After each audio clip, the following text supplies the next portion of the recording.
கரூர்ல இறந்தவங்களோட குடும்பத்தில உள்ளவங்களுக்கு டிவிகே கவர்மெண்ட் கொடுத்த அரசு வேலை செல்லாது அப்படின்னு Madurai bench of Madras high court சொல்லியிருக்காங்க. தீரன் திருமுருகன் மதுரை லாயர் கரூர்ல நடந்த கூட்ட நெரிசல்ல இறந்த 41 பேரோட குடும்பத்துக்கு அரசு வேலை அப்படின்னு டிவிகே கவர்மெண்ட் பாஸ் பண்ண ஜிஓக்கு அகேன்ஸ்டா சுப்ரீம் கோர்ட்ல உள்ள கேஸ் முடிகிற வரைக்கும் இதை நிறுத்தி வைங்க அப்படின்னு கேஸ் போட்டிருந்தாரு.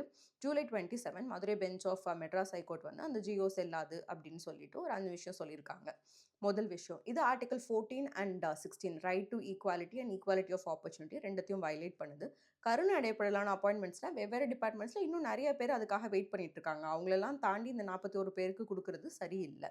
ரெண்டு, டிவிகே கவர்மெண்ட் வந்து ஆர்டிகல் 162 ஆஃப் த கான்ஸ்டியூஷன் படி எங்களுக்கு உள்ள அட்மினிஸ்ட்ரேட்டிவ் பவர்ஸ்ல தான் நாங்கள் இதை இஷ்யூ பண்ணியிருக்கோம் அப்படின்னு சொல்றாங்க. ஆனால் அது கான்ஸ்டியூஷனுக்கு உட்பட்டதா இருக்கணும்.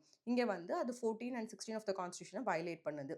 3, இப்போ இப்படி ஒரு அப்பாயின்மெண்ட் கொடுத்தா அது வேற நிறைய இஷ்யூஸ்க்கும் கம்பாஷனேட் அப்பாயின்மெண்ட்ஸ் கொடுக்க வேண்டிய அவசியத்தை ஓப்பன் பண்ணி விட்டுரும் அப்படின்னு சொல்லி எக்ஸாம்பிளாக fire work accidents, motor accidents இதில் எல்லாத்துலேயுமே உயிரிழப்பு இருந்தாலும் அரசோட செயலின்மை இருந்தாலும் இந்த மாதிரி கேசஸில் இழப்பீடு தான் கொடுப்பாங்க.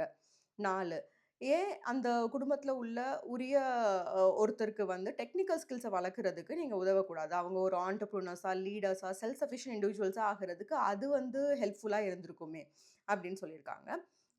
5, அரசாங்க வேலை அப்படிங்கிறது நீங்க சும்மா தூக்கி குடுத்துற முடியாது.